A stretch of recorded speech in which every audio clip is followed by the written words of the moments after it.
I can hardly believe it. Talor of all people. Time for harvest.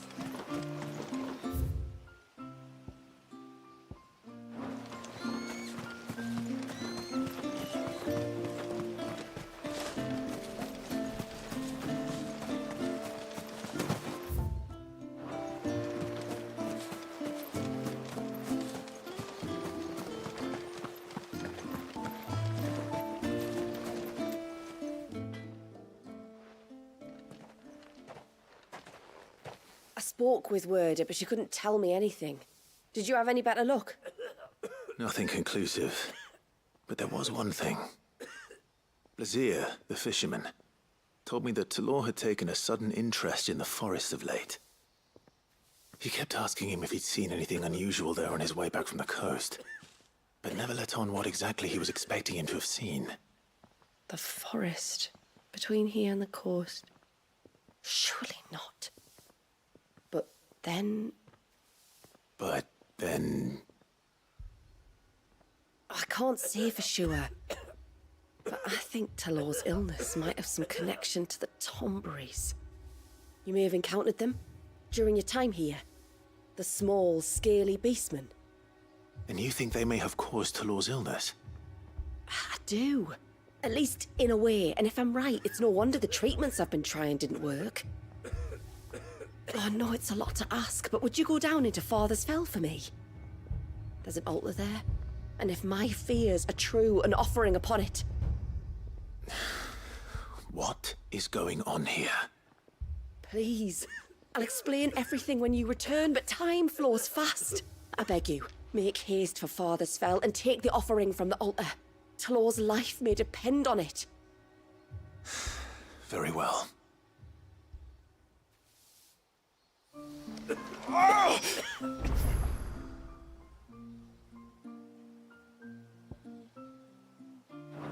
Leave me be.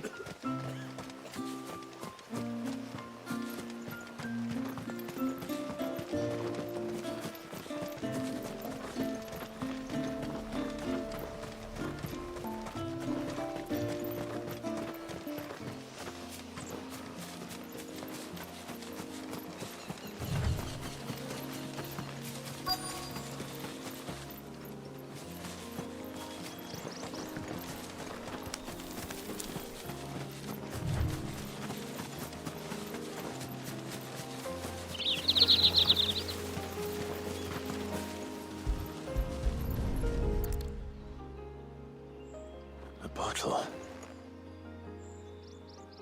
Breath of the arbor. Perfume from Sunbrag. Looks expensive, too. Who's there? Stop!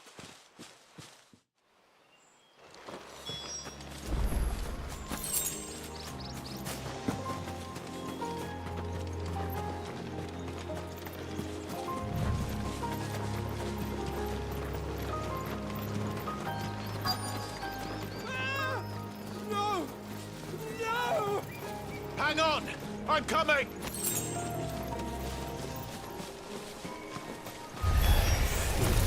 Don't eat me! I'll give you that, I swear!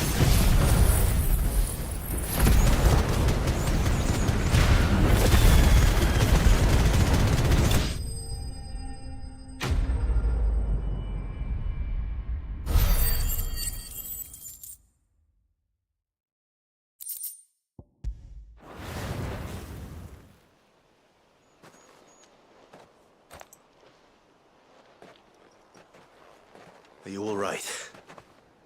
I'm more than all right. I'm saved! Oh, I could kiss you! Maybe you should introduce yourself first. Hervey! I knew it was you. What are you doing here? I came to see you. Oh, my little canary, it's been so long. Thank you for saving him and sparing him. Who is he? Hervey, one of many clients from my employment beyond the wall. One of many clients. We spoke every night of our plans together. whispered songs of love into each other's ears. And then you upped and vanished without so much as a word. I left you a note, didn't I? I told you I was sorry, but that we could never be together. That I could never abandon my family. And I told you not to look for me. How did you even find this place, anyway?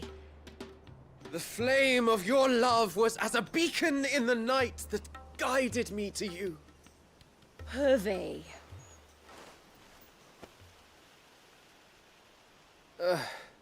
I was walking by the coast near Northreach when I saw a lady who looked like you. Eyes like the ocean. Hair like the driven snow. The next moment, she and her companions were jumping in a skiff and sailing out towards the wave. So I, borrowed the nearest boat and started rowing. It must have been Shula bringing us here. So what? You rowed, founder knows how many leagues across the bay, simply because you saw a woman with white hair. And as I did, the skies changed from a dull and hopeless grey to a bright and benevolent blue. That was when I knew for certain that my little canary was close. Oh, why did you come? You should have forgotten me, as I tried to forget you. I cannot leave my people, Hervé. And now that you know about this place, neither can you. We must return to Haven and accept my family's judgment. I'm to meet your family. Oh, my little canary.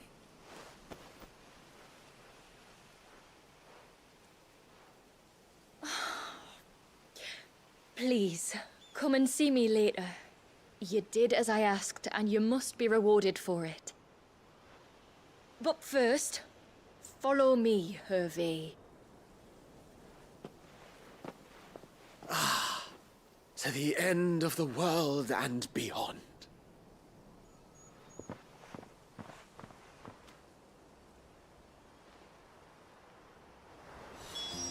You should never have found this place. How could I be so careless? Don't blame yourself. I doubt anything could have kept that man away.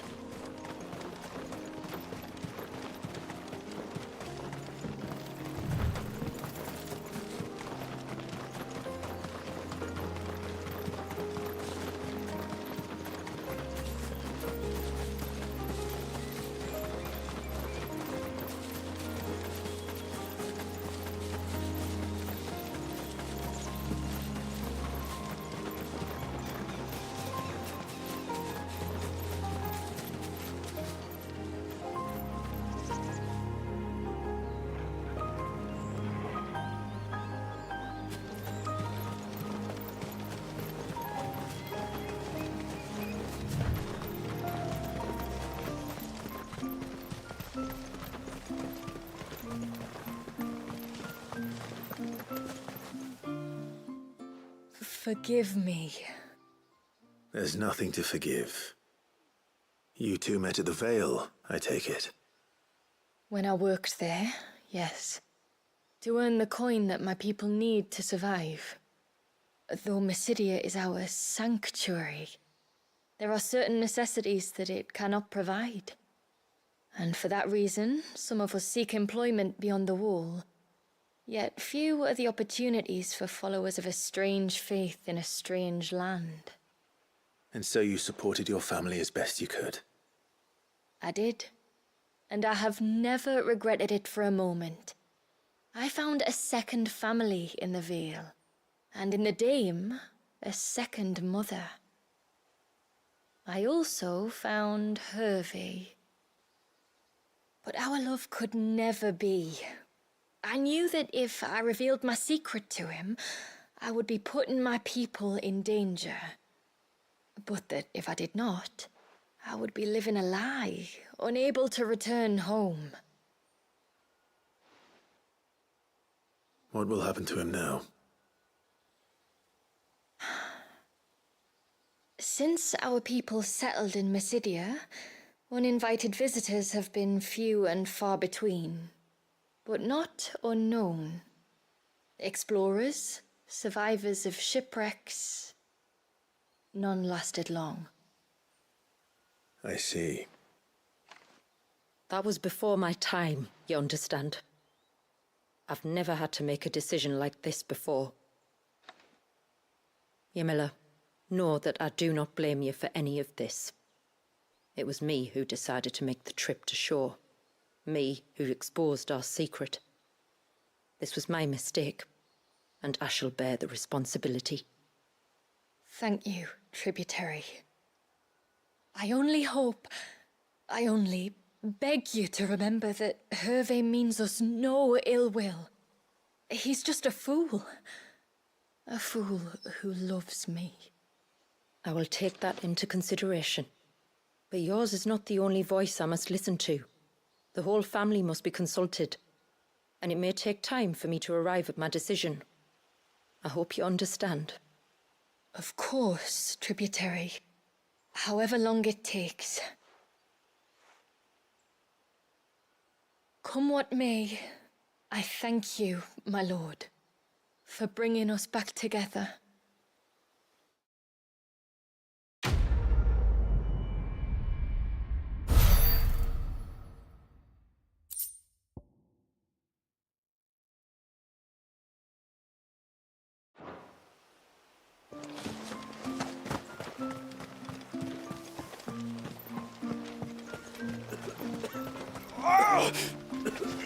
Leave me be.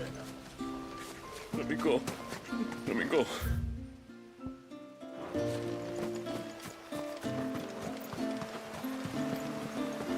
Bastard things.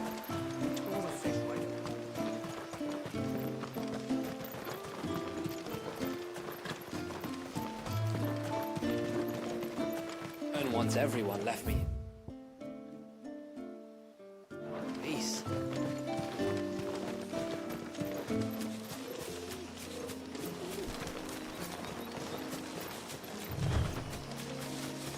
Before we turned east at the shipwrecks to reach the coast. Now we must head in the opposite direction. Left it is then.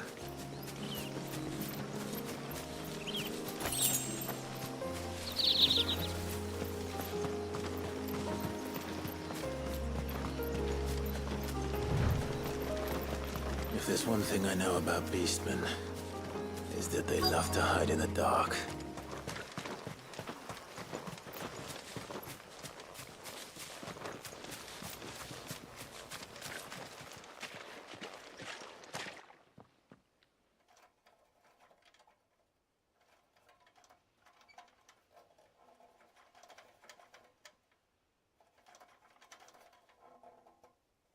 What are they up to? Some sort of ritual.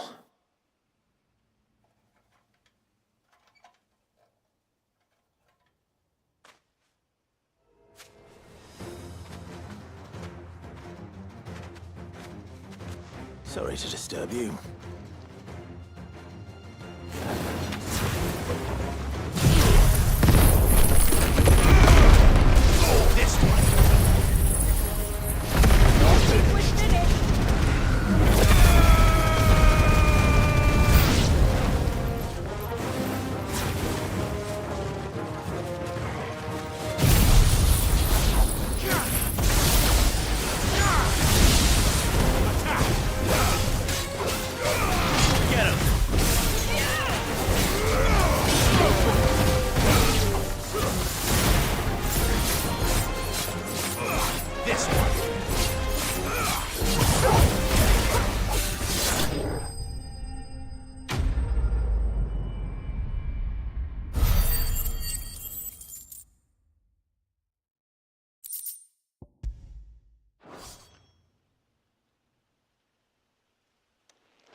Let's see what's on this altar then.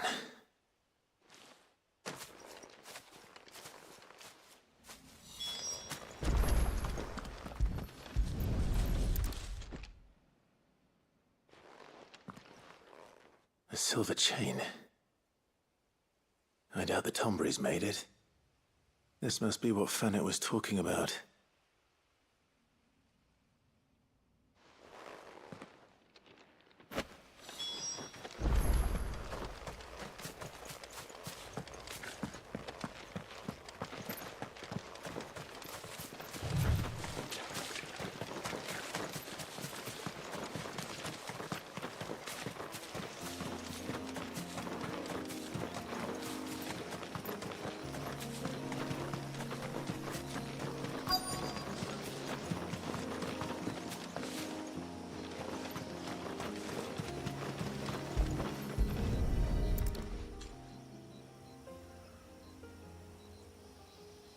Well, here's the cairn.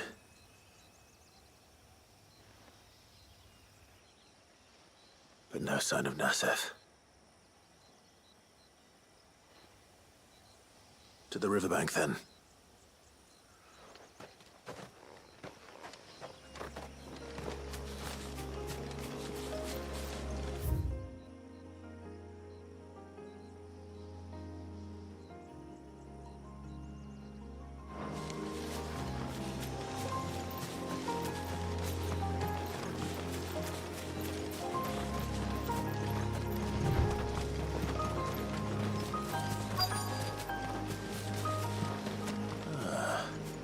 Who have we here?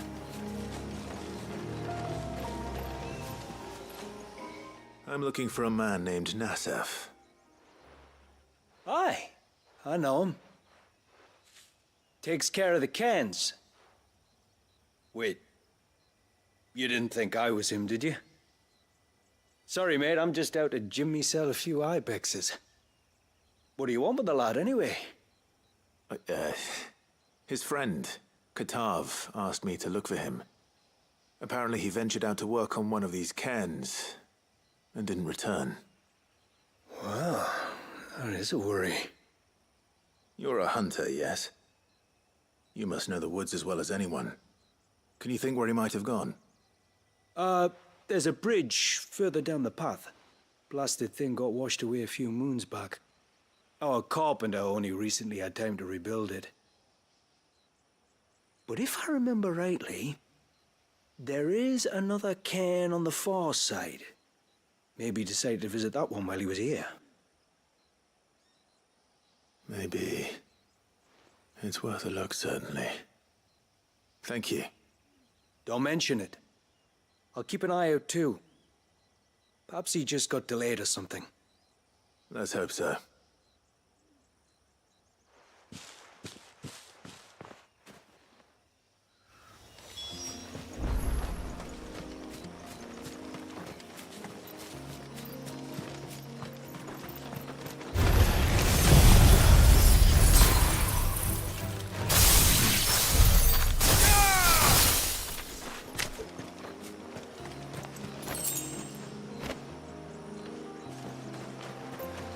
This must be the bridge the hunter was talking about.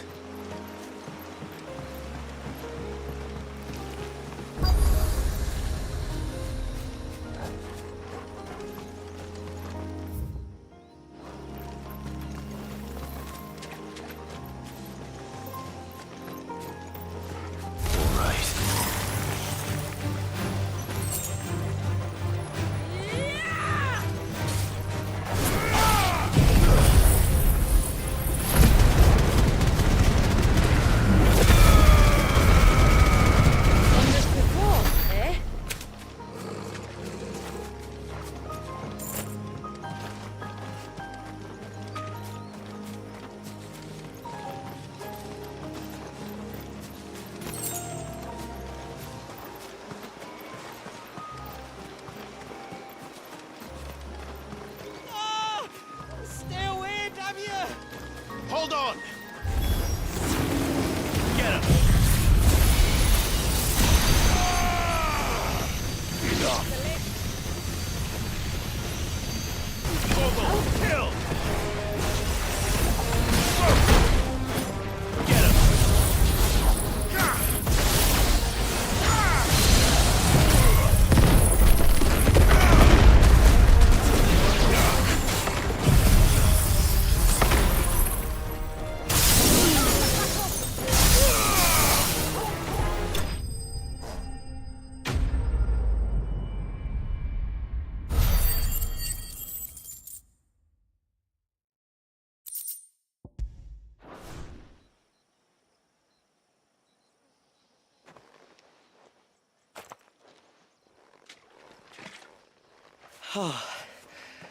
Thank you.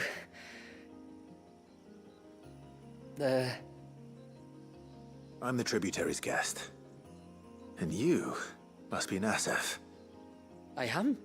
But how do you know that?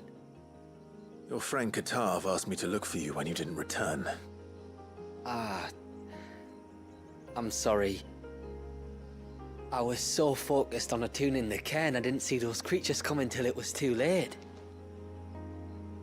How exactly do they work? Oh, there are crystals inside. They're what keeps the glamour going. Should the ether cease to flow through too many of them, our shroud would quickly unravel. It's my job to make sure that doesn't happen. And an important job it is. But you'll struggle to do it if you're dead. You need to take more care. Yeah, no arguments there. The truth is, me and Katav usually work together, watching each other's backs like. But when we heard outsiders were coming, we split up to get the job done faster, so things would be perfect for your arrival. Stupid, I know. So you found him then? Not before the local fauna did. My arrival seemed to put them off their dinner. Mustn't have been hungry after all. Expect you'll be wanting someone to escort you back to the village then, Nassef. Woods are full of nasties today. When you're next in Haven, be sure to come and see us. You saved my life. It's only right I repay you. If you insist. Take care now.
Got a few rooms going spare now. You want a bed for the night?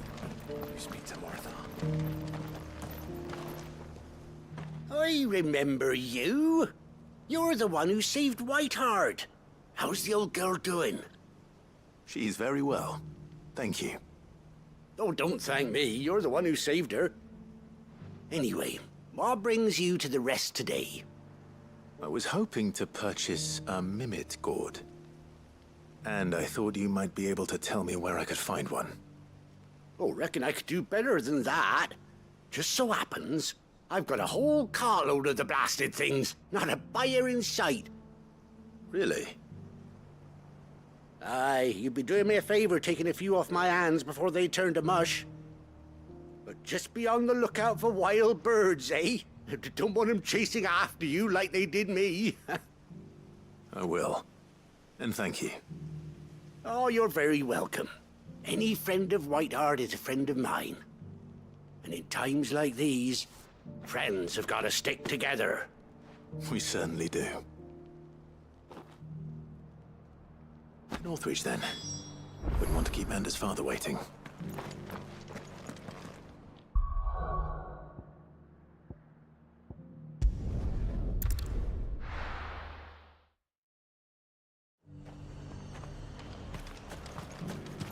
And now might I help the garrison today?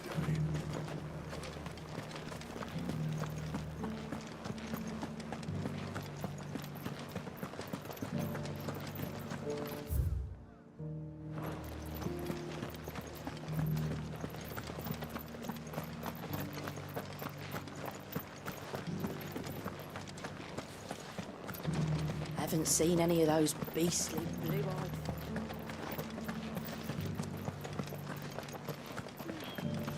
be careful. I will.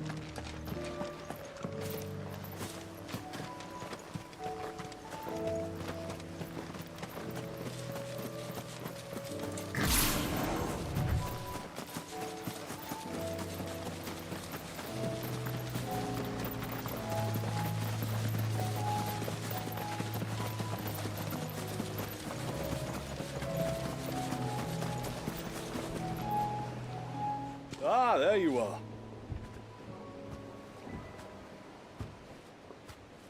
And this must be Ambrosia, was it? Oh, she's a real beauty, isn't she? I have the mimic or two. Here.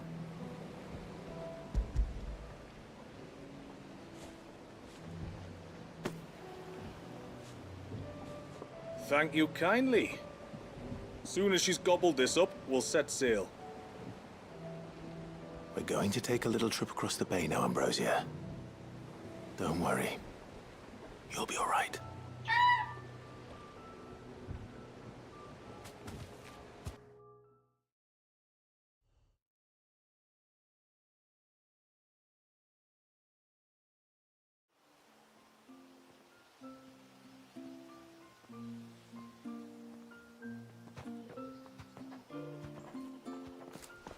Well, we made it.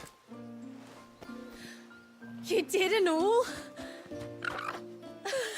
She is as white as snow. You're beautiful, aren't you, girl? Brave, too. She was calm as you like on the journey over. The mimic gourd will have played its part, of course, but passing through the walls enough to spook most birds even then. Not this one, though. Hey, what's up? Ambrosia's been through a lot. I doubt there's much that could unnerve her now. With a beloved I will master be by her side. ordering. No. It's you who looks after me, isn't it, girl? Anyway, thanks for bringing her here. I hope I can breed a bird like her someday. And if you and Ambrosia need ferrying back to Northreach, you only need say the word. Thank you. But I think we might explore Mysidia together. What do you say, Ambrosia?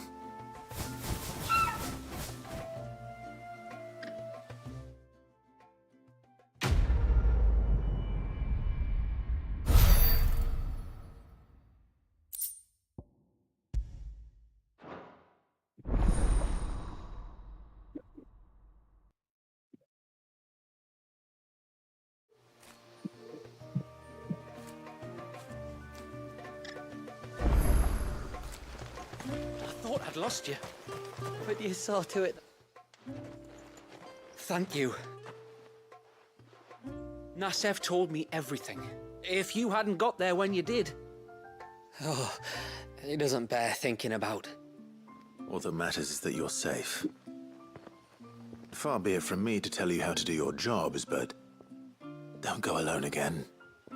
Or if we have to, maybe we should think about casting the glamour on ourselves to keep the wildlife from spotting us. It'd take its toll, of course, but it'd beat letting the cairns fall and having to weave the entire spell from scratch. Imagine if we had to do that. I'd rather not. We'd only succeed in adding 2 new piles of stone to the collection. Your bearers? That we are, thank the tides. The others can't attune to the crystals in the cairns the same way we can. I reckon this place would be doomed without us. So, you do this work for the good of your people? Not because... We're forced to. No. From what I've heard of the way things work on the outside, we were truly blessed that our rain fell here in Mysidia. Our people are few enough as it is. If we started turning on each other, kin against kin, over nothing but a stupid accident of birth, our days would be numbered. They would. Anyway, all's well that ends well, eh? Thanks to you, both of us lived to keep this place hidden another day.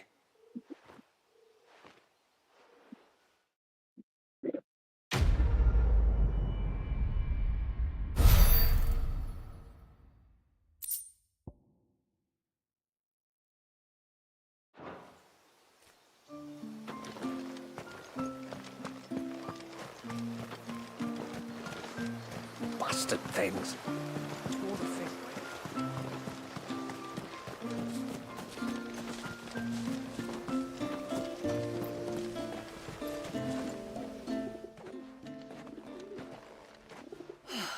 You're back. Well, did you find anything? I did. This silver chain. I knew it. Well, I'm still none the wiser. Forgive me. This chain. It's a Gregorian Maternoster. Worn by men of the faith. What's it doing here? And why would the Tomberries be praying to it? To understand that, you need to understand what the Tomberries are. They feed on hatred and suffering. And some say that if you render them an offering, some token of grievance against your fellow man, they will put a curse upon him. So you think someone's put a Tombury curse on Talor? I can't say for sure. Truth be told, I always assumed it was an old wives' tale. But given his fear of the forest and the presence of the chain on the altar, I don't know what else to think. Does Talor have any enemies in the village? Anyone who would nurse such a grudge? No, I believe the one who left the chain at the altar was Talor himself. I beg your pardon? But there's more to the tale, you see. It's said that if you attempt to curse a soul that has returned to the sea already, your ire has nowhere to go but back to its source. You're saying he cursed himself? In trying to curse another, aye. When my father was younger, he was one of the few permitted to venture beyond the wall on trading expeditions. He told us that when he journeyed to Sanbreque, he'd wear that chain to disguise his true beliefs, lest Griega's faithful turn their cudgels on him. Did they ever catch him in his deception? Might that explain the ill will he bears someone? Not that he ever told me. Come now. Let's not waste time speculating about Talor's past. We need to focus on the present, and that means finding a way to break the curse. All right. If there's anything I can do to help, let me know. Thank you. I shall. Aye, and thanks for going to all this trouble. Here, it's not much, but I want you to have this. We call it an adder stone. It's a gatherer's charm. Reacts to certain rare minerals we use in crafting. Makes them ring out like a bell, stuff you'd have no chance of spotting otherwise. If you find anything, see that you bring it back to me. I can make you some decent gear with it. If you're interested, like. I am, thank you. And I'll be sure to pay you a visit. Until then, I wish your father a swift recovery.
Reckon my steel's just as good as any.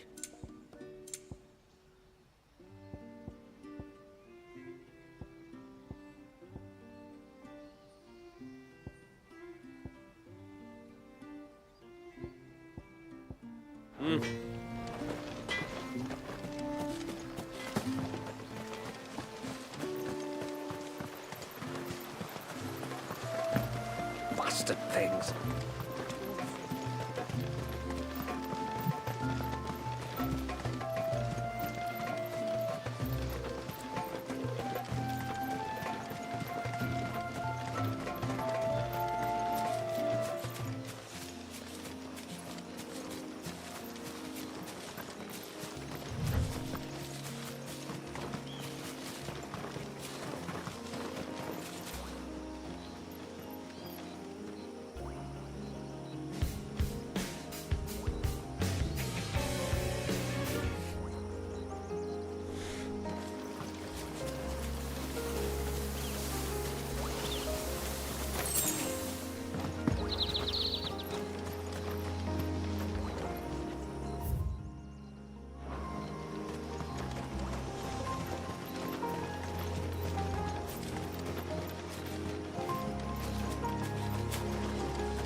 There's a large gate up ahead, and beyond it, a cluster of ancient ruins.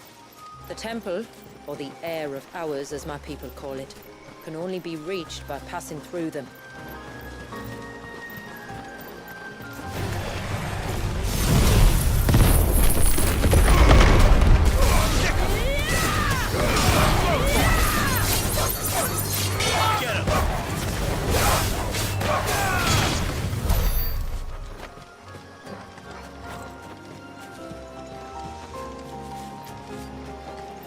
The forest is crawling with life, most of it hungry, which is why we stay shut. And why you carry that impressive-looking axe, I presume? Noticed her.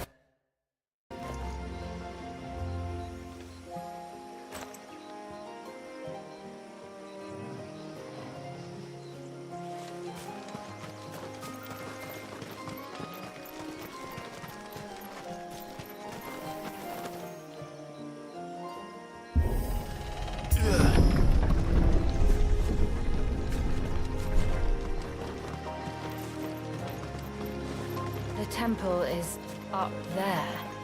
Don't worry, those cliffs aren't the only way to the top.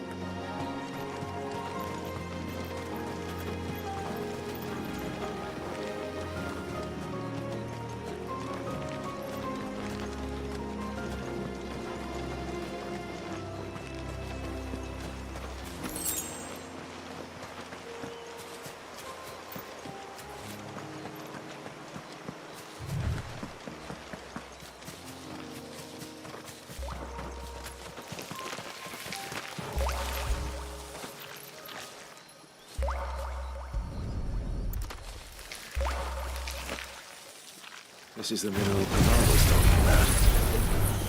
Doesn't sound like a bell.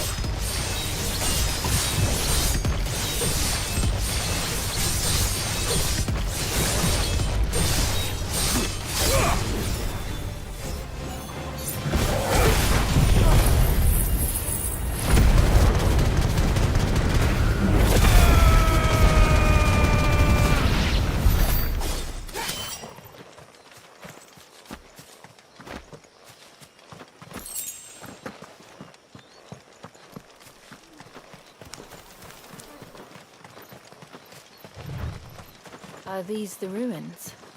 Yes. As far as we can tell, they're part of the same complex as the temple itself. To think of all the people who must once have lived here.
These remind me of home.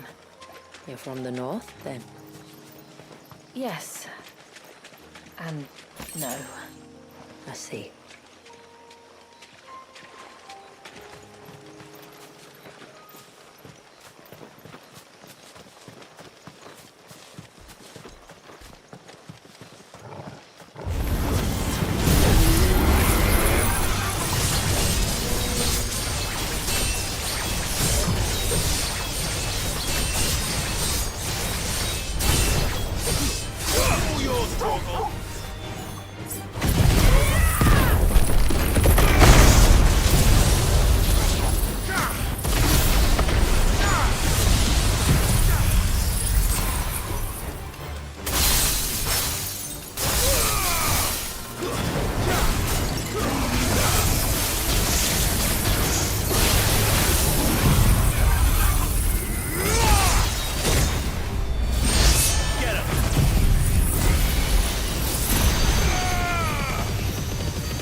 Do you see that cave up ahead?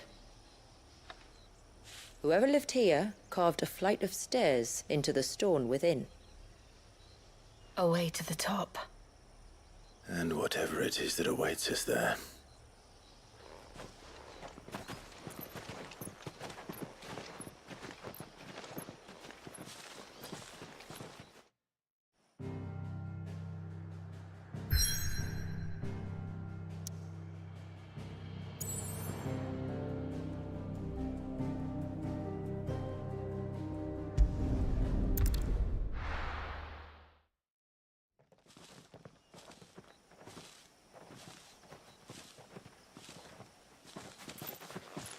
There. The temple that time forgot.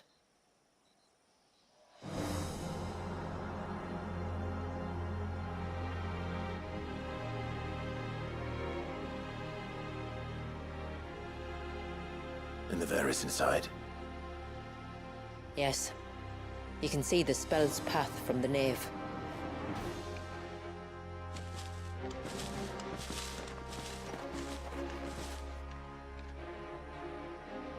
What is it?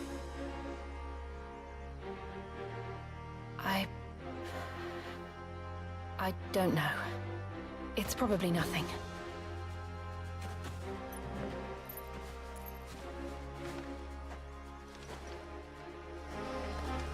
Forgive me, but why build the Vare here? The spell was originally meant to be cast on Drake's Eye, and this was the only place with an unbroken line of sight.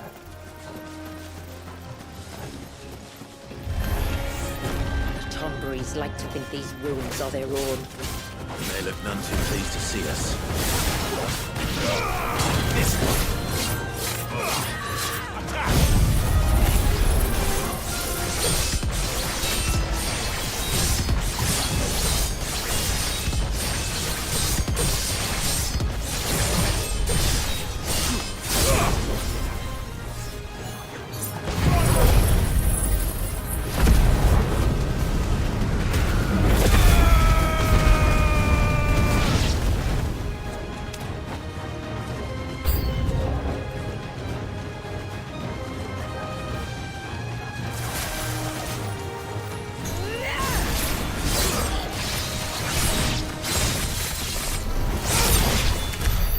Our numbers dwindle. Theirs seem only to increase, as if they were feeding off our suffering.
Could this be their leader? You're more than welcome to ask.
It's over.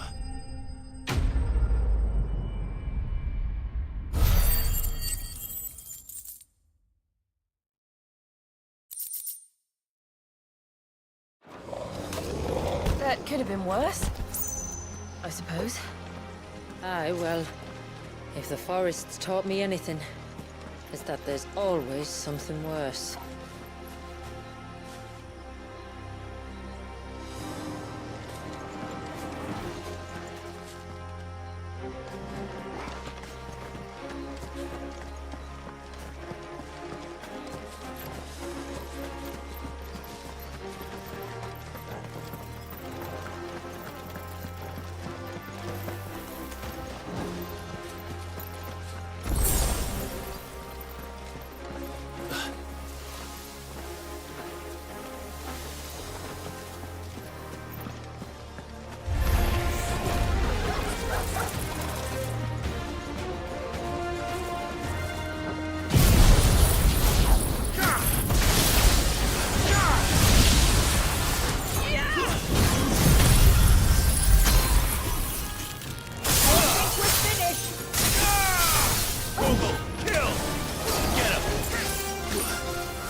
this one.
Is that the nave? Just inside the dome, yes. But it's what's out here that worries me.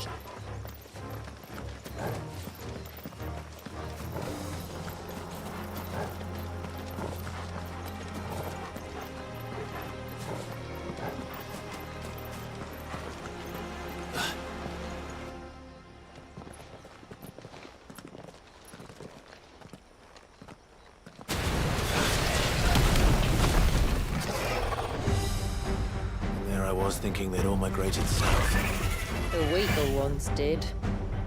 The weaker ones. Did you hear that, Sid?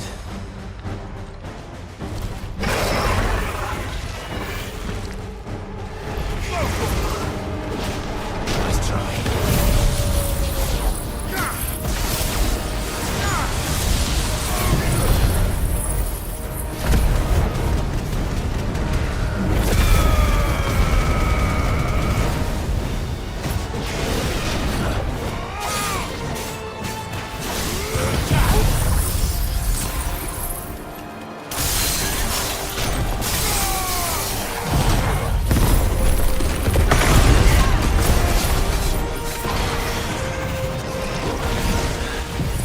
What's wrong with its skin?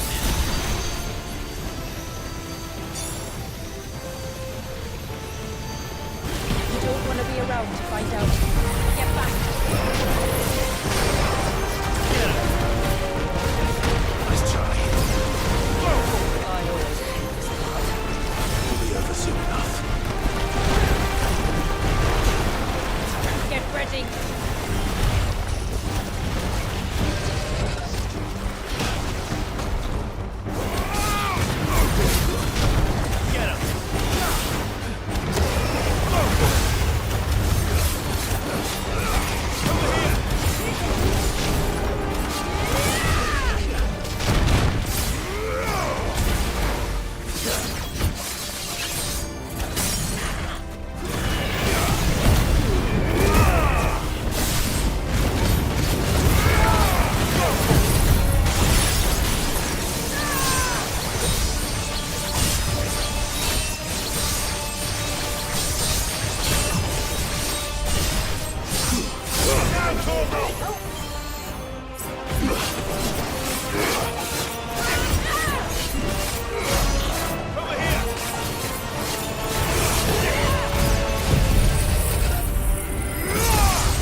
frozen. Just like the surge.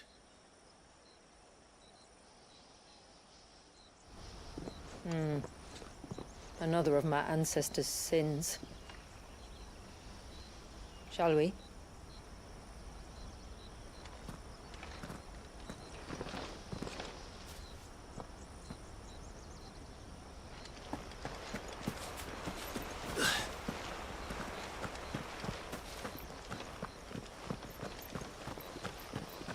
The blue veil shows the extent of the spell's reach. But I can feel its ether from here.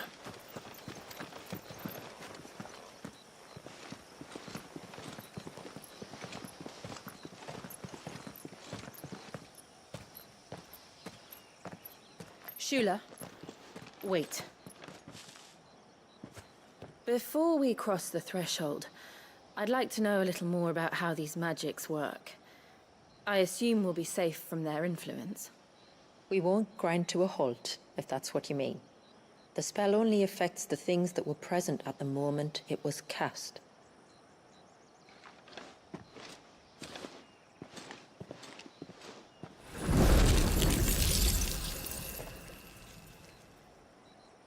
You see?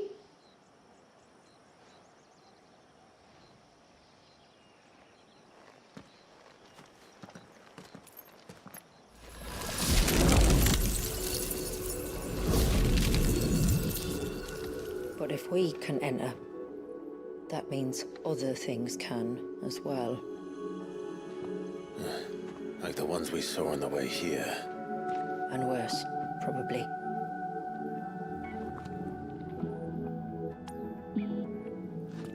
Is this Leviathan's doing?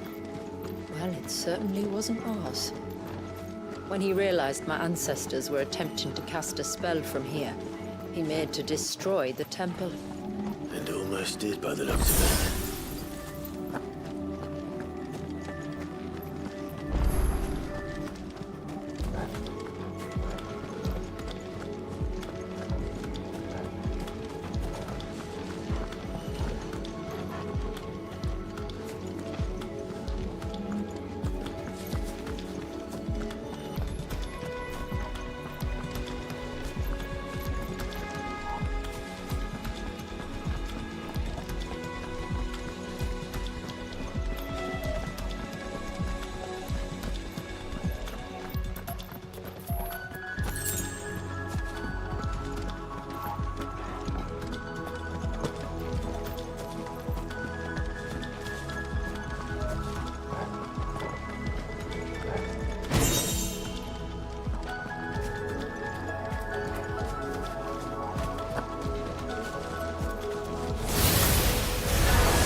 before the attack. This would have been a hall of worship. There was something similar in my father's keep. The priests would deliver their sermons from the dais. Your father?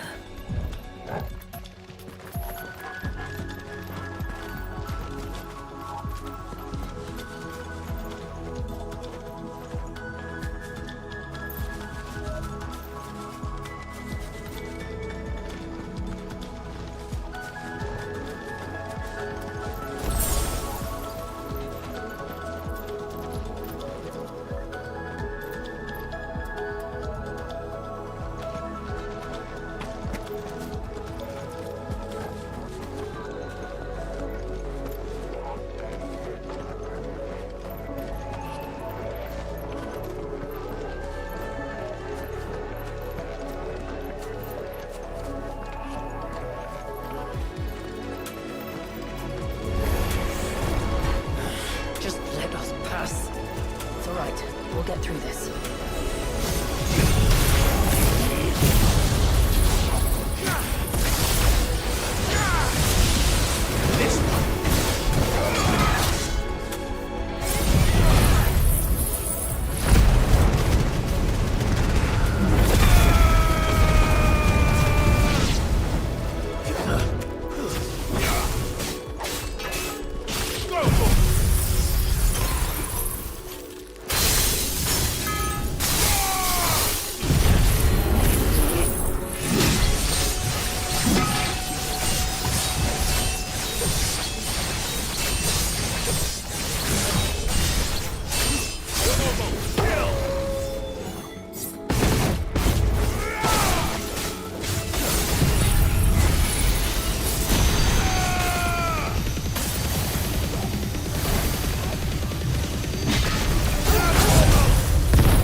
One last climb, then.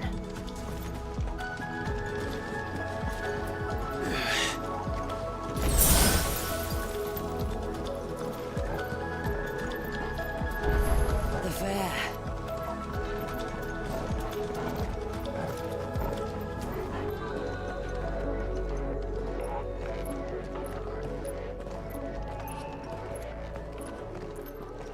By the founder.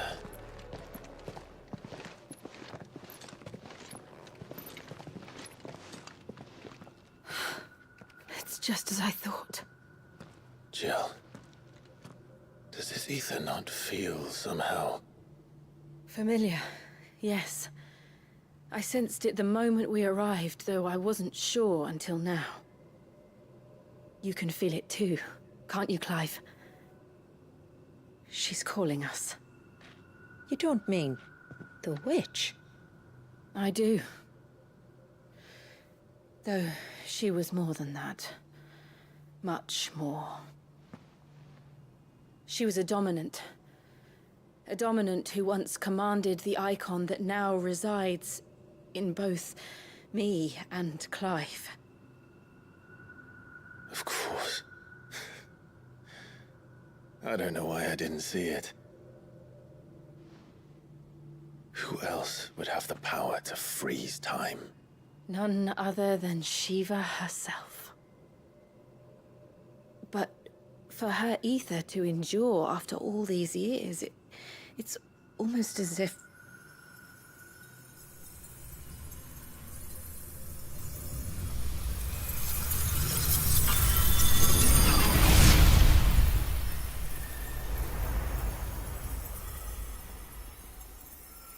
as if she shared it with another, just as Torgal shared in my ice.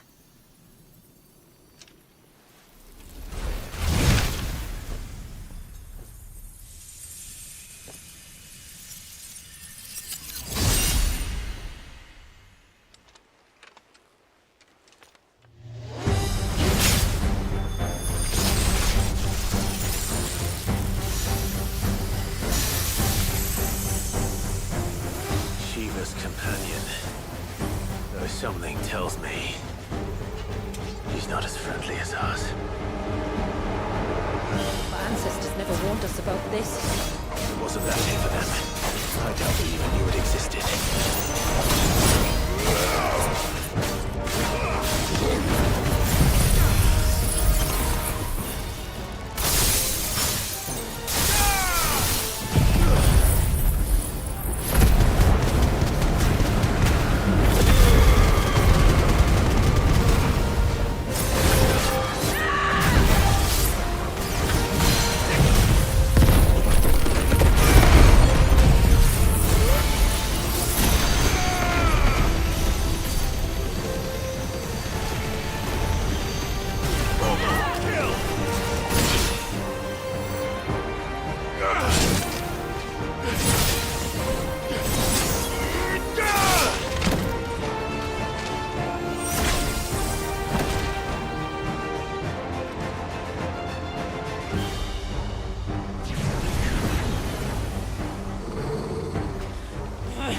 Why won't it yield?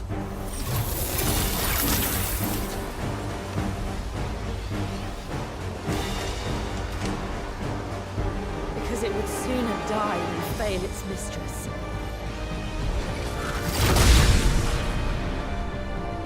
Then it leaves us no choice.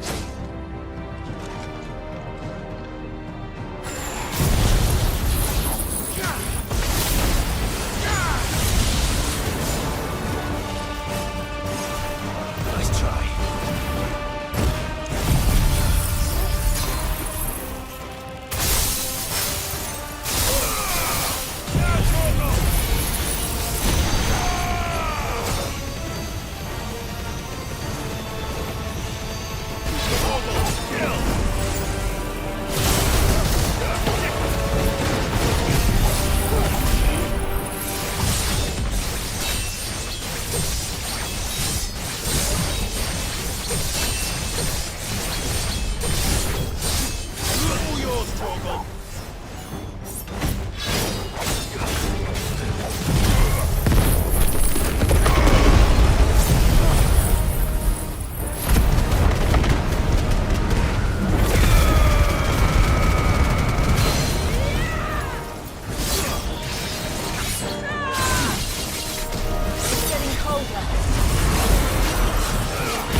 I don't think I'm going to bed. Let's see that. Then we better cut this short.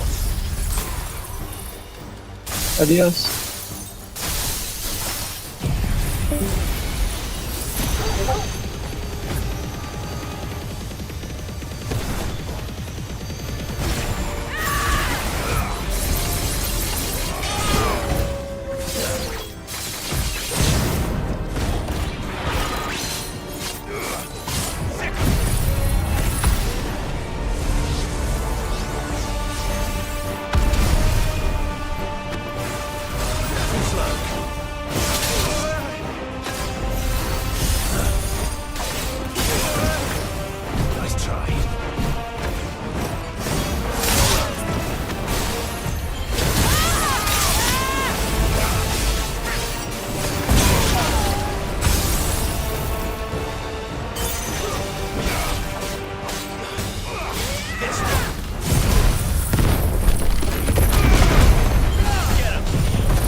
Now let's destroy it.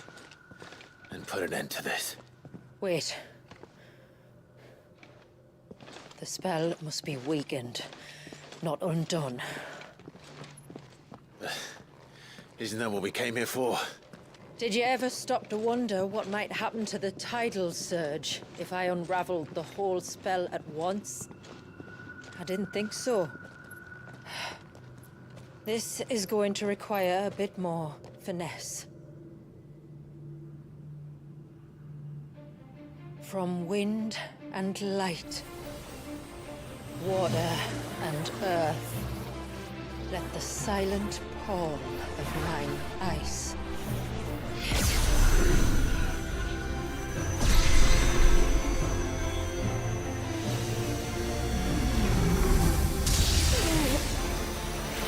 There's too much ether.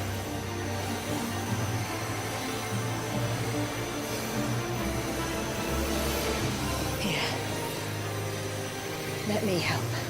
Let us help.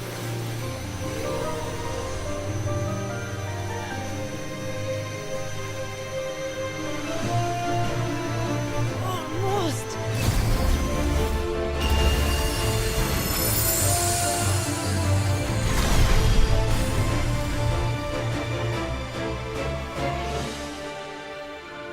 Did it work?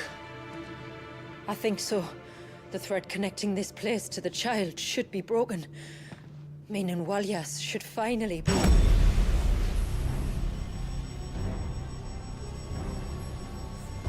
free once more. Leviathan, our most profaned fragment, its divinity defiled by the hand of man, its spirit shackled by his hubris, till Mythos came, bringing release. Now, let the sins of man be redeemed by the hand of the servant of God.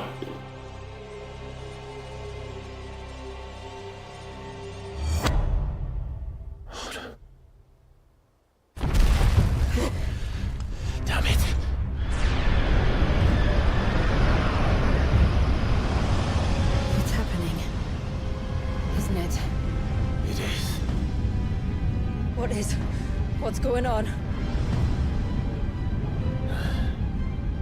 Precisely what we feared. Leviathan is out of control. No.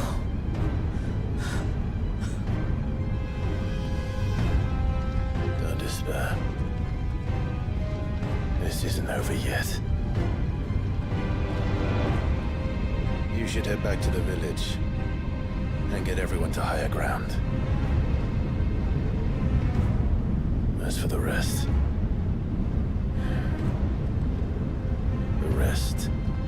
Ifrit will handle.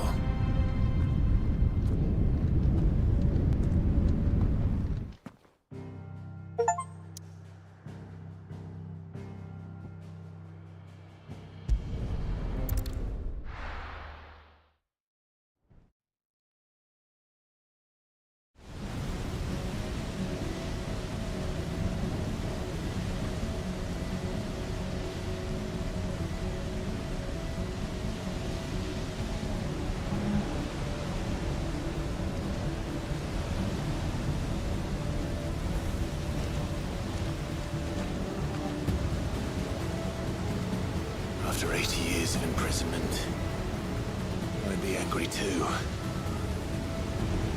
But I can't let it end like this, Walyas. It's time for you to come home.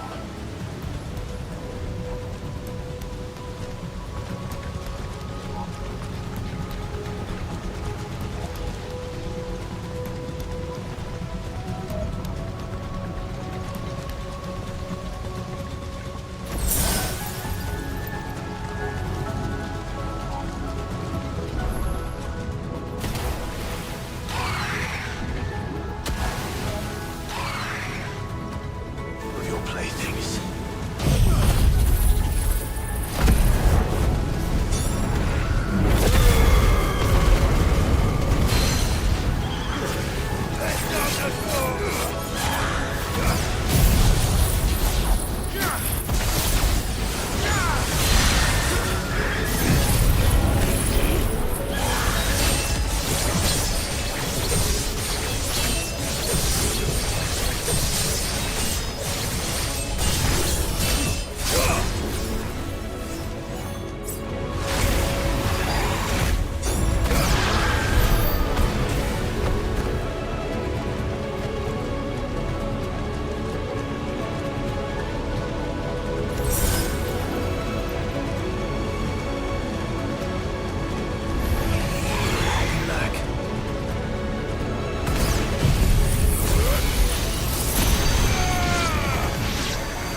right, all right.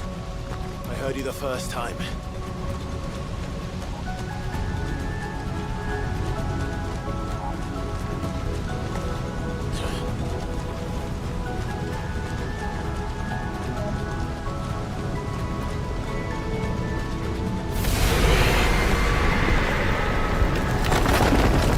I'm not here to hurt you, Wallius!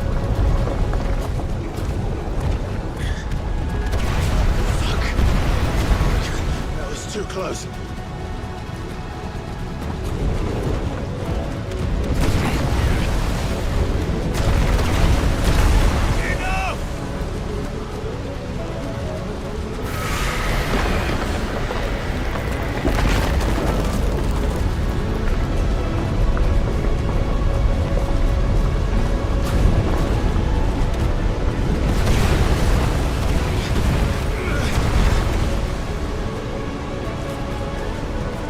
Come on then. No more hiding.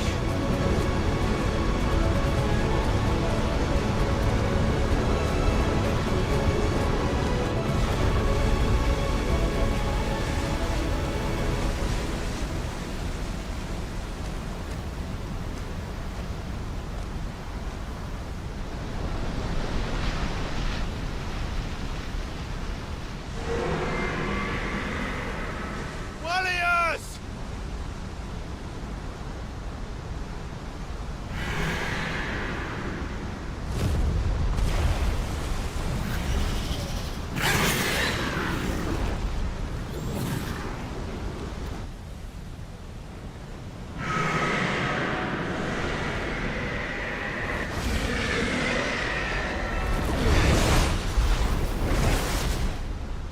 This isn't what I wanted! I only hope you can forgive me.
this time.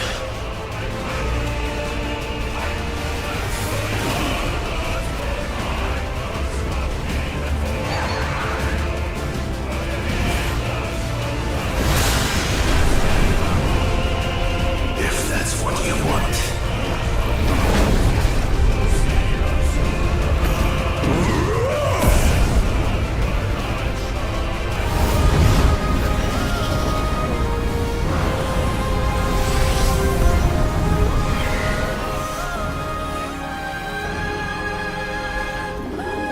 You've had your fun, Leviathan.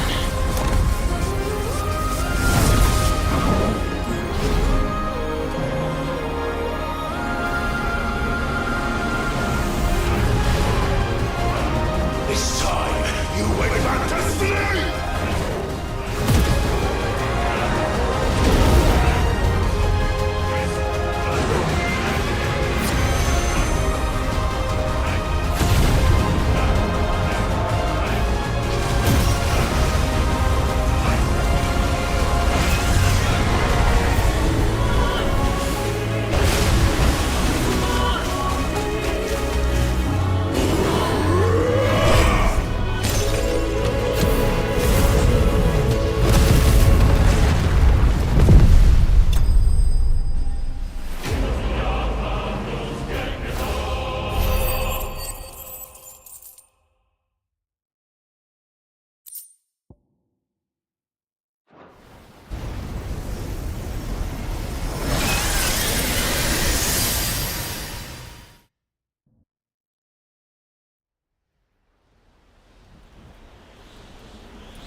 Now that was quite a tantrum.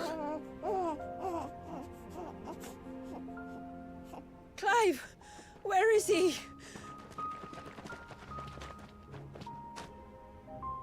Warriors.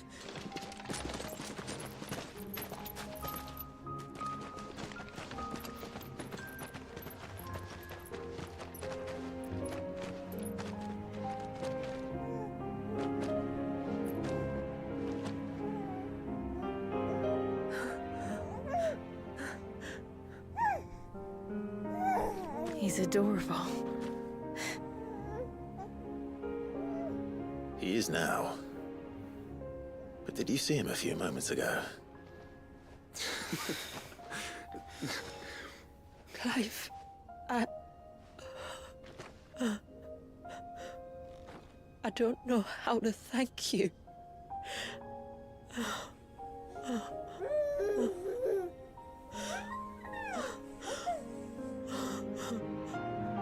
It's all right. We should find him a dry blanket, though. Wouldn't want the little monster catching a cold.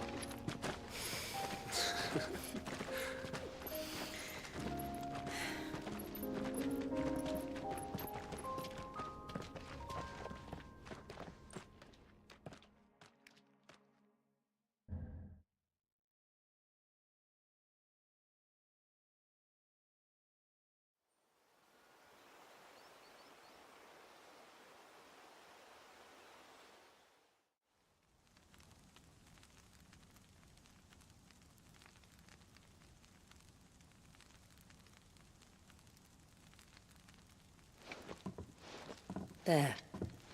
He's finally asleep. The poor thing had a long day. That makes two of us. So, what happens now? Now? Now, we make things right. How? By providing Walyas what he was denied. A place to learn and grow. A family to love and protect him. So that one day, when the wounds in his heart and mind have finally healed, he might decide for himself how he'd like to live the rest of his life. But until then, I'll stay by his side, come what may. Then he's a lucky boy. And not only because he'll have the best warrior this side of the belt to teach him the battle axe. She'll do her best. Shula. The beast that threatened your home is tamed. The empire that threatened your people toppled. Might it not be time to cast off your ancestors' glamour and retake your place in the Twins? Perhaps. It's not as if we have the crystals to maintain the wall much longer. But are we truly safe? Is the world truly ready to accept us for who we are and what we believe? If I remember rightly, you and yours still choose to remain hidden, do you not? We do. Well, your people will always be welcome in Haven, regardless. As will yours in the hideaway. We're allies now. If there's anything you need from us, supplies, food, equipment, do not hesitate to ask. It's kind of you to offer. But we'll manage, just as we always have. Besides, I suspect you'll be needing everything at your disposal if you're going to save the world.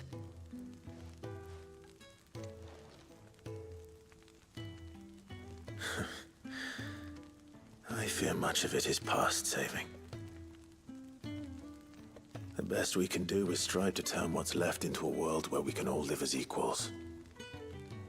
A noble endeavor. And there'll be a place in this world for us, will there? For Walyas. For everyone. I swear it. Then we shall be waiting. Until the tides bear you back to shore.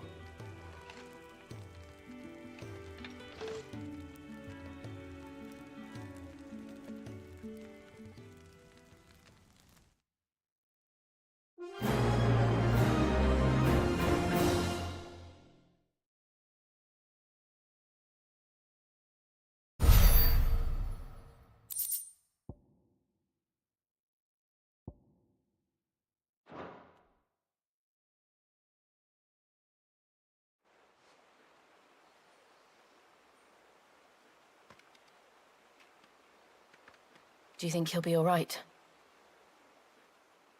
Well, yes. Only time will tell.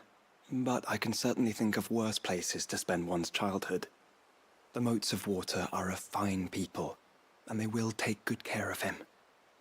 Up by the Vare, Ultima spoke to me. She called Leviathan his most profaned fragment, and told me to redeem the sins that had laid him low. Is that so? The sins of Walyas' ancestors were grave indeed. To force him to prime at so tender an age. And to freeze him in time, that he might never know what it was to live.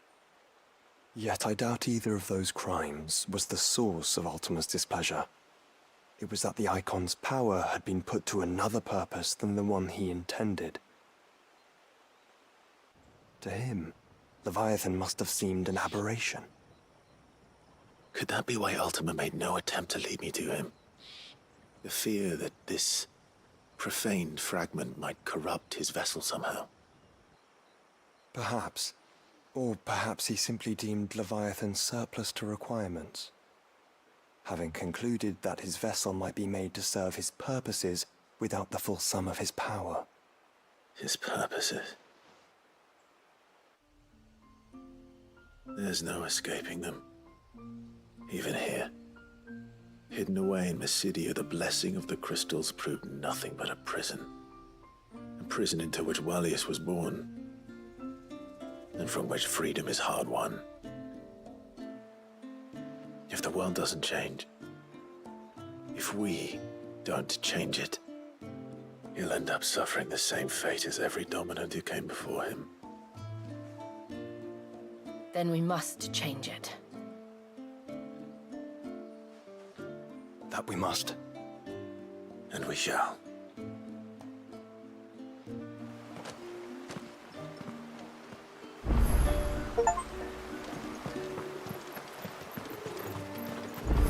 It is good to have him back. What is it you want?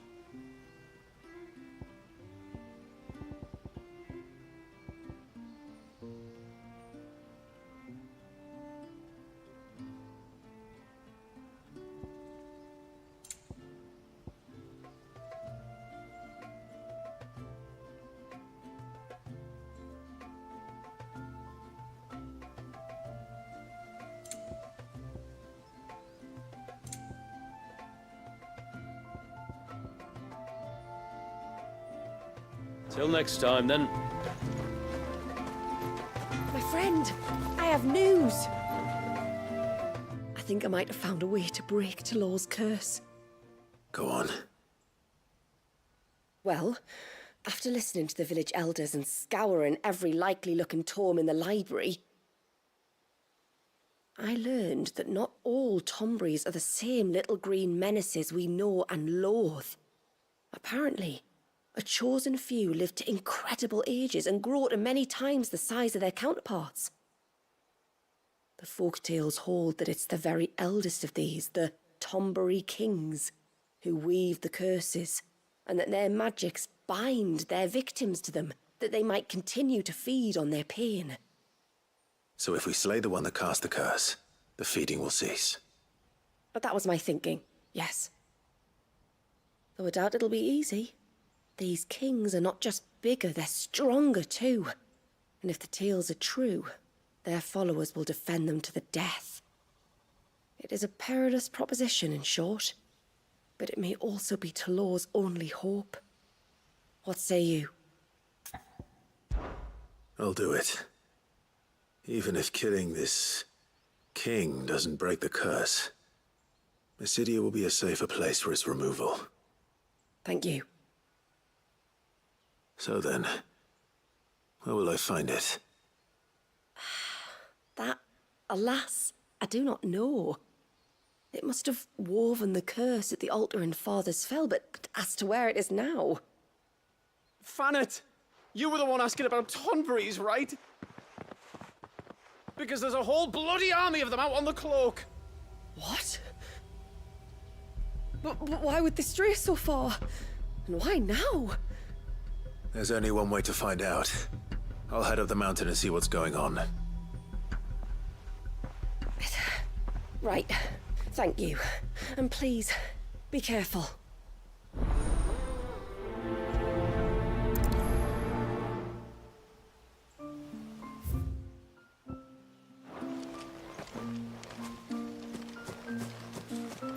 Hey, mister! Over here!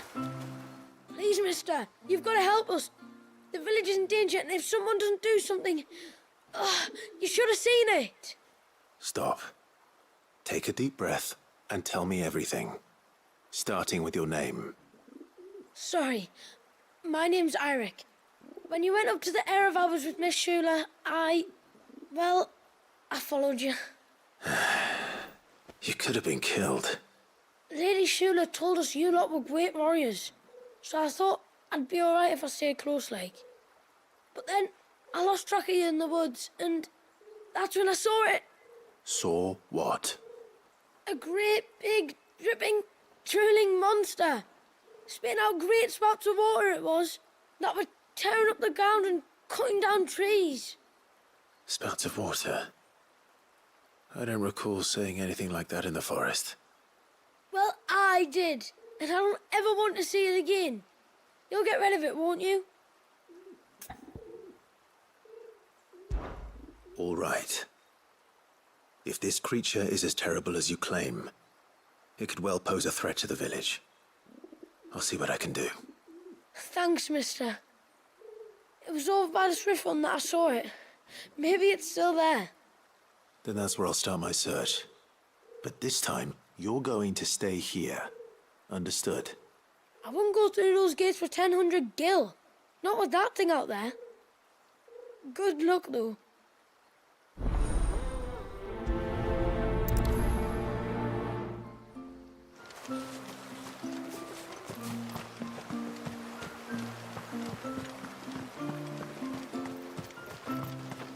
I heard the tributary can fell an ibex from 100 feet. And then I dreamed I saw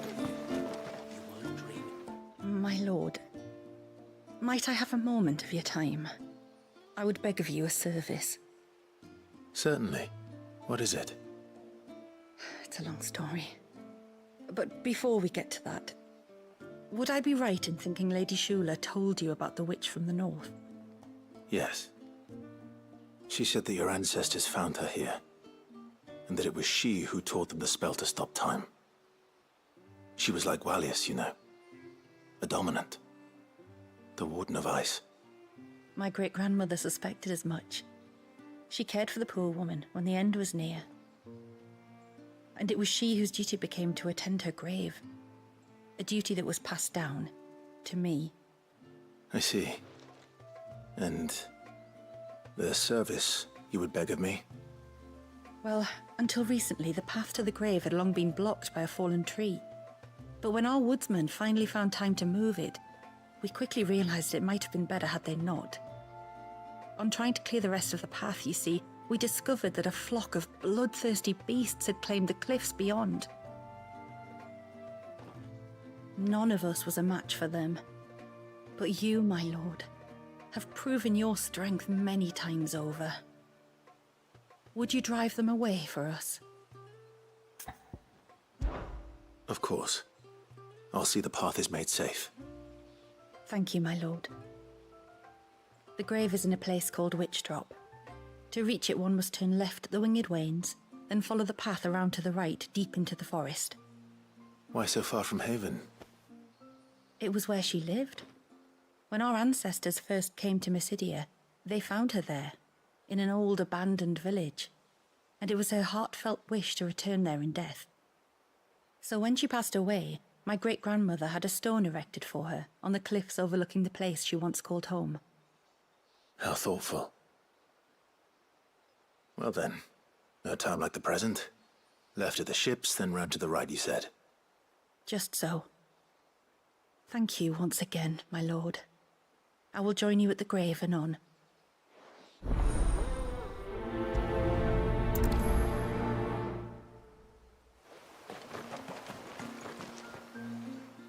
You wouldn't happen to have some time on your hands, would you, Clive? Only I was wondering if you might help me with something else. Don't tell me. Another unruly dominant. Not quite, but a dangerous foe nonetheless. It promises to be quite a hunt. Care to join me? All right. Tell me about our quarry. A fiendish, cold-blooded beast known as a Gifra. Normally, we leave such animals well alone, and for good reason. But I have an even better reason to want its tongue. Its tongue? If you'll permit me, tributary, I can explain. Certainly, Yamila. It's been over a week since me sister gave birth to her first child, yet she still isn't back on her feet. We've tried everything to restore her spirits. Physics and nostrums, the laying on of hands and of leeches, but all to no avail. The healers tell me there's only one hope left. A broth as potent as its ingredients are perilous to procure. It isn't only Yamila's sister who stands to benefit from this, by the way. There's her baby to think of. And Walias, too. She'd agreed to be his wet nurse, you see. I'd be glad to help. Thank you. Our hunters have no shortage of skill, but this task calls for more than that. And it won't be achieved through weight of numbers either. The Givra is as wary a foe as it is a deadly one. 2 hunters might catch it unawares, but any more than that, and it would pick up our scent a league away. Then it is decided. The 2 of you will go, while Jill and I occupy ourselves here. Perhaps we might help prepare the broth. That would be most kind of you. Come then, Clive. The river of time flows fast, and so must we. There's a Givra that has claimed the ruins at the foot of the mountain as its hunting ground. But as I say, they are wary creatures. We'll need suitable bait to draw it out. The flesh of a forest ibex should suffice. To the forest, then.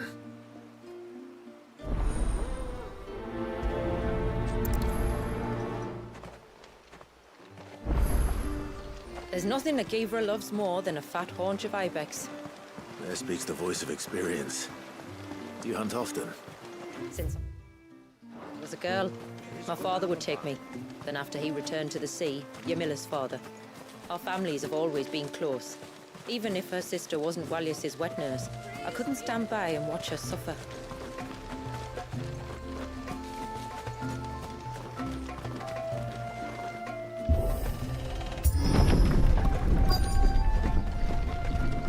Found her. They're almost at the gate. But they won't be coming any closer.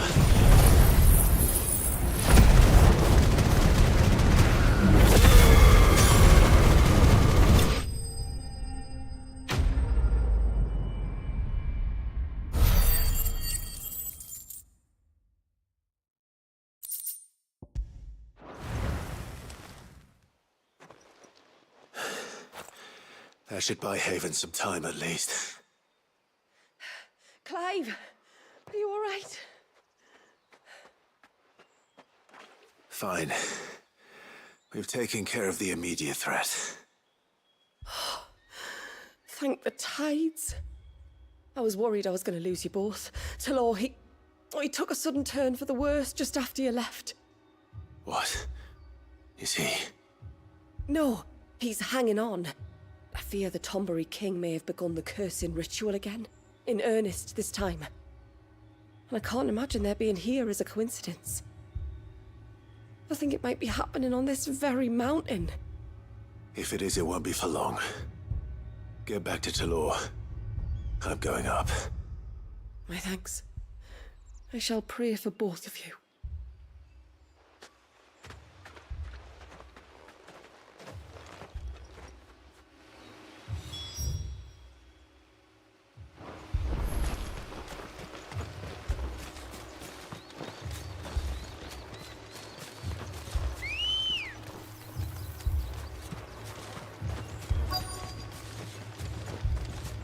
More of them.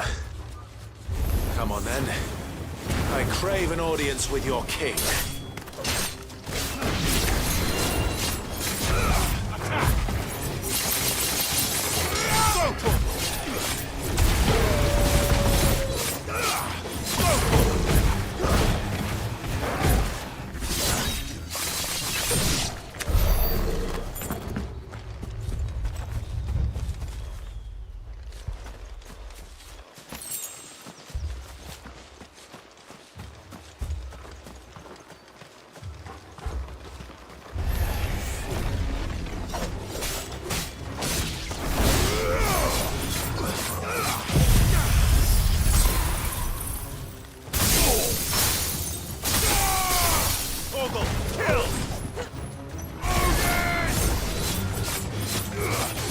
This one.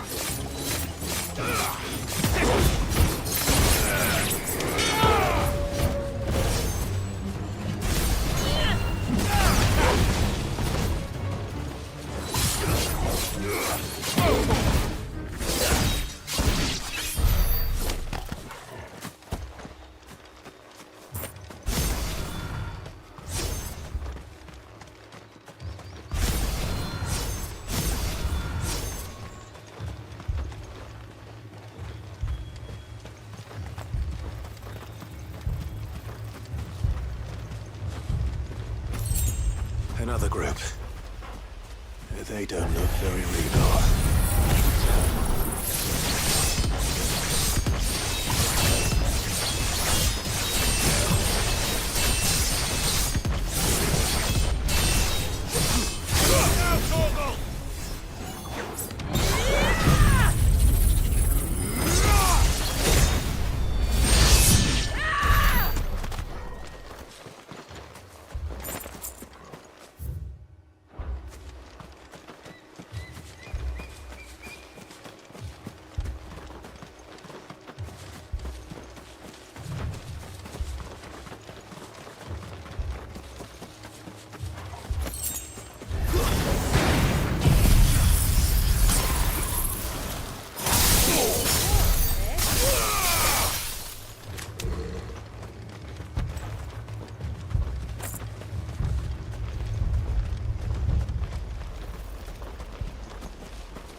Still no sign of the king.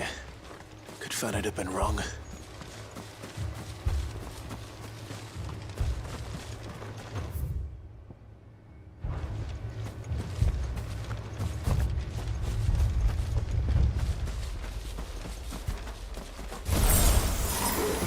There's dozens of them.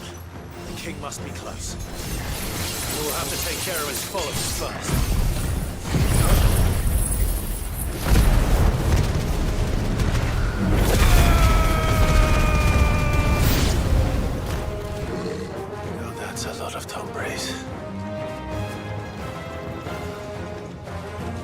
This one. Get him.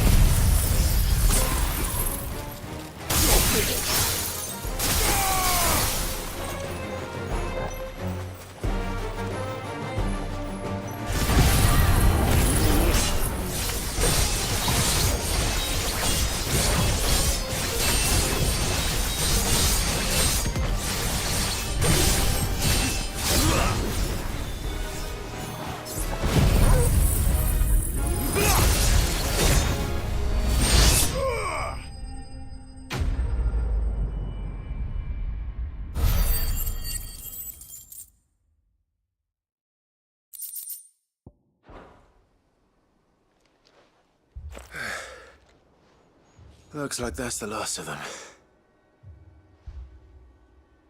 Out here, anyway. But beastmen do like dark places.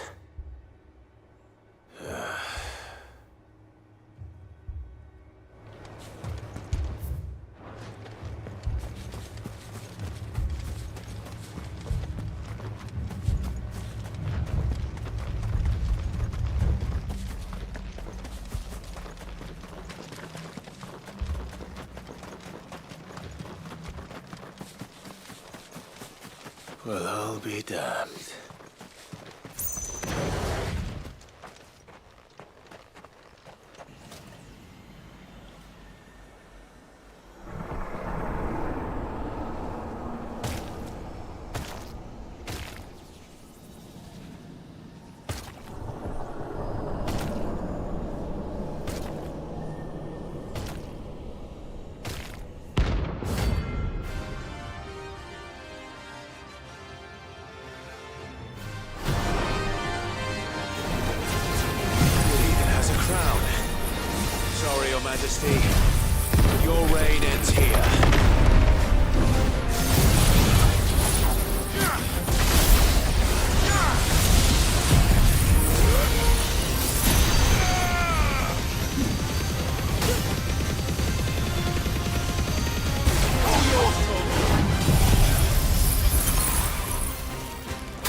It's done.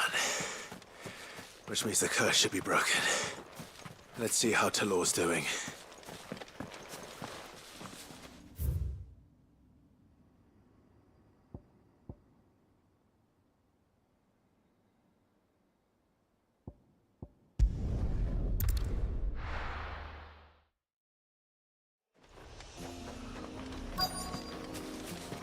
Is that the hunter?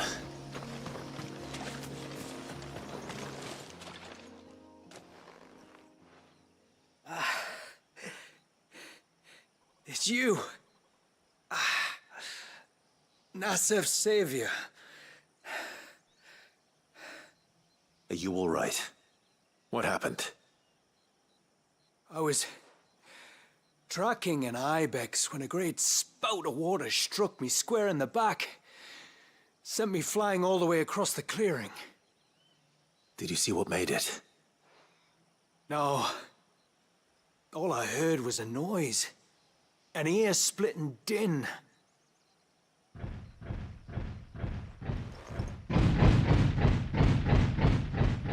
Might this be the culprit? Leave him to us.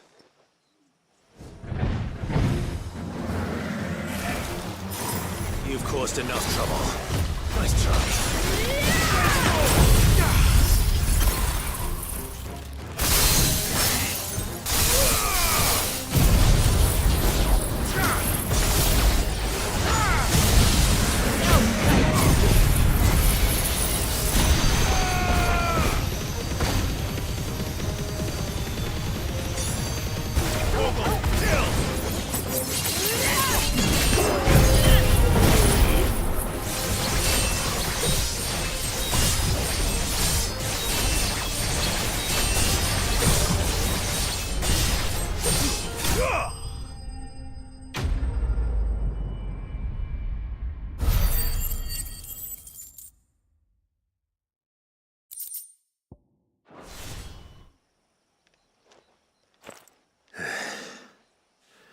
Well, that wasn't too bad. Hardly a threat to the village, but you can't blame the boy for being scared.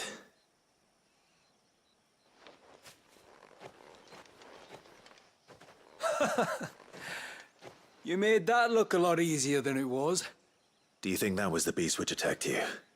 That thing? Not a chance. Would have heard it coming a league away.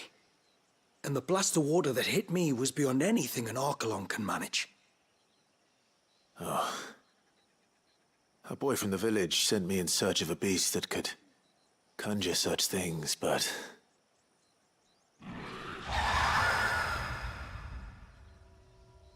That's it. That's the noise I heard. Sounded like it came from the ruins. I'll go. You head back to Haven and see a healer.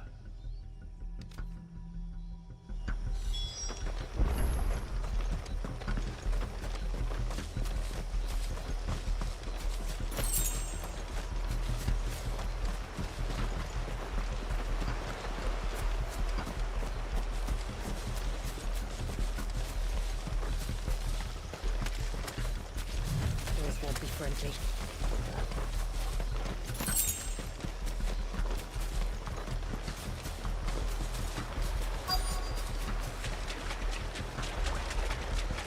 What do we have here?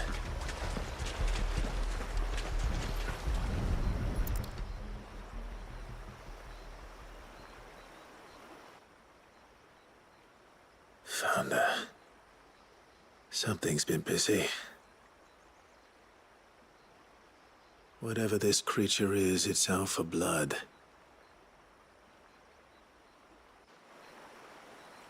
But it's not having ours. Stay close, Torgal. Where are you?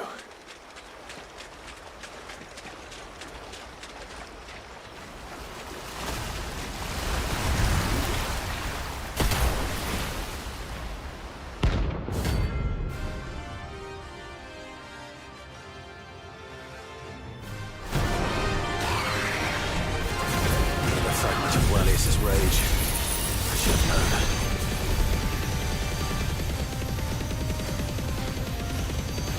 Time to put you to bed too.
Fingers crossed that's the last of them.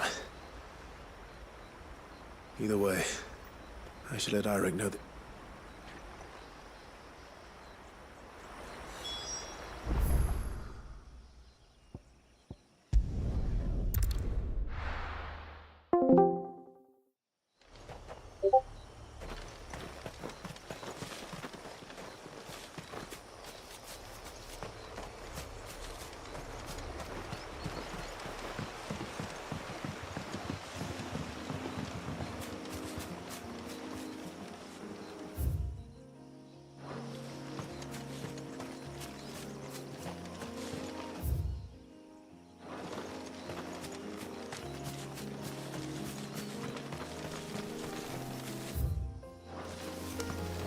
This should be the path to Witchdrop. Hungry, Toggle.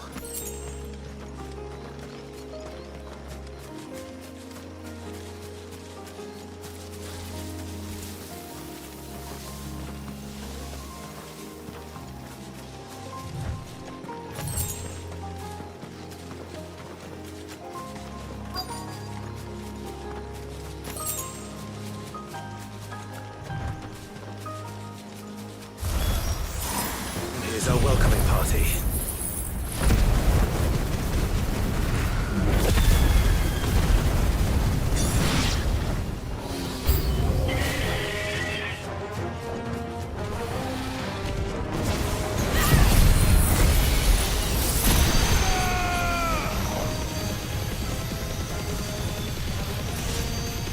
All yours, Torgal.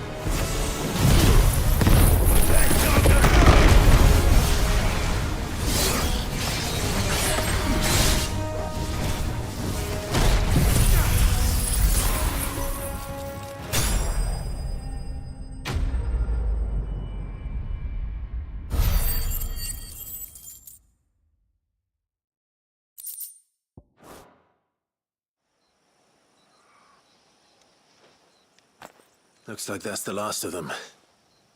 Now, where's the grave?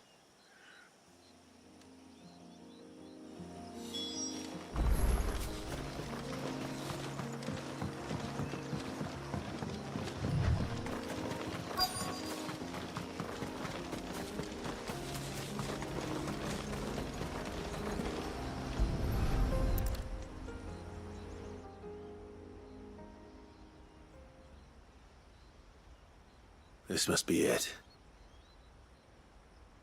My lord, thank you for making the path safe again.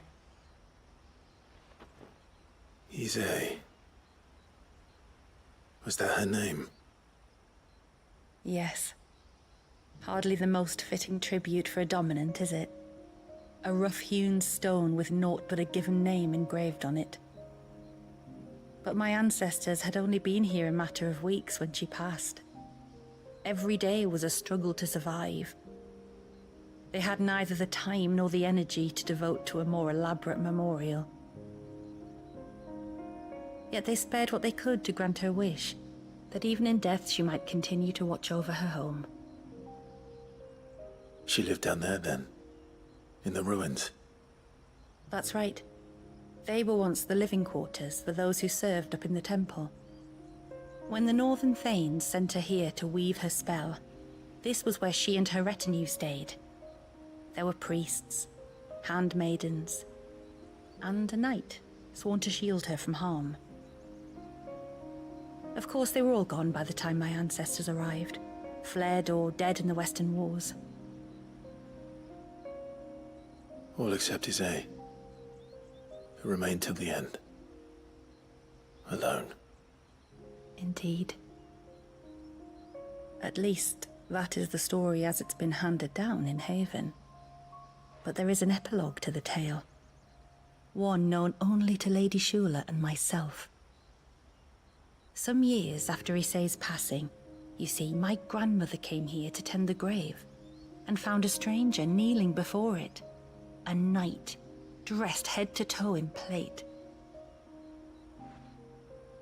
She asked of him who he was and whence he had come, but received no answer. The only words he spoke were, "Tell me true, whose grave is this?" So she told him of how her people had met and cared for Ise, and how she had died. His only reaction was to stare up at the air of hours in silence. Then he left, never to be seen again. You said he was wearing plate. Was it black and gold? Do you know something of him? When we went up to the Air of Hours to unravel the spell, we were set upon by a shade in the shape of a knight in full plate. It manifested in front of the Vare, and in its ether, I felt Shiva, the witch. You think this may have been the same man my great-grandmother met? Ise's knight? I don't know. Maybe. All I can say for sure is it was intent on protecting her creation. Or perhaps her spirit? What remained of her ether, preserved in the Vare? Perhaps his spirit too became enraveled in her spell, frozen in an eternal vigil. Till we ended it. If the shade you fought was Ise's knight, then ending it was the greatest gift you could have given him. Now he can return to the sea, to be with his lady once more. And if his spirit should ever return here to visit her grave, I shall ask his name, that I might carve it in the stone next to hers. That they might be together. Once and for all.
Go for it! Farewell! This is the end!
These will do nicely.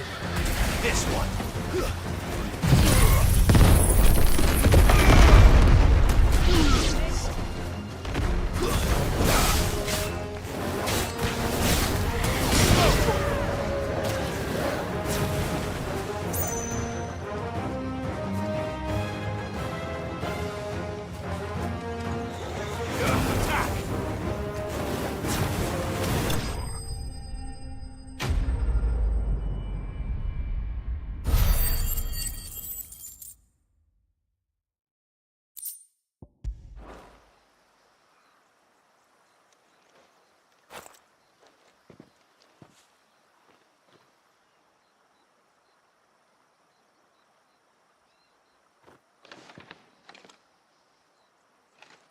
Return to the sea, and to the clouds rise again.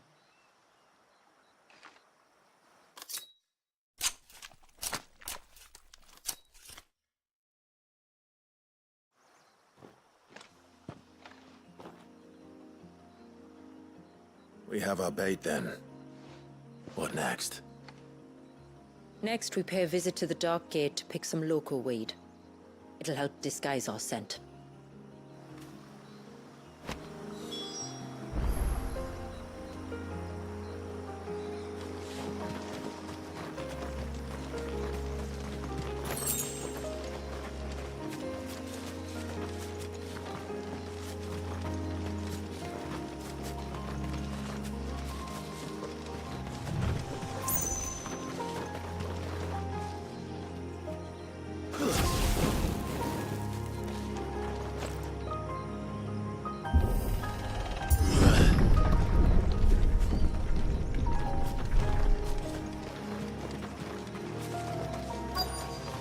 There should be a sprig or two of local weed growing somewhere around here.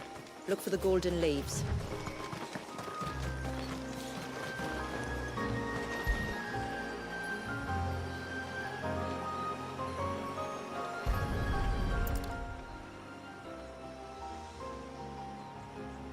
Is this it? Aye, that's the stuff. Crush the leaves between your fingertips and rub them on your clothes. If you insist.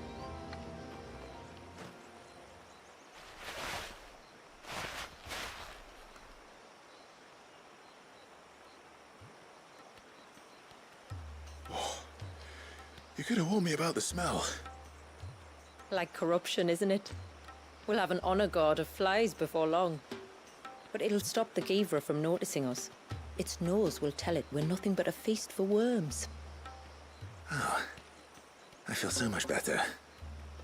We can wash it off afterwards. If there's one good thing about the Givra choosing the ruins for its hunting ground, it's that there's plenty of fresh water nearby.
Where should we lay the bait? Beavers are creatures of habit. Look for some sign of its passing. It's sure to return to the same place sooner or later.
A fresh kill. But not a Givris. The wounds are too clean, too small.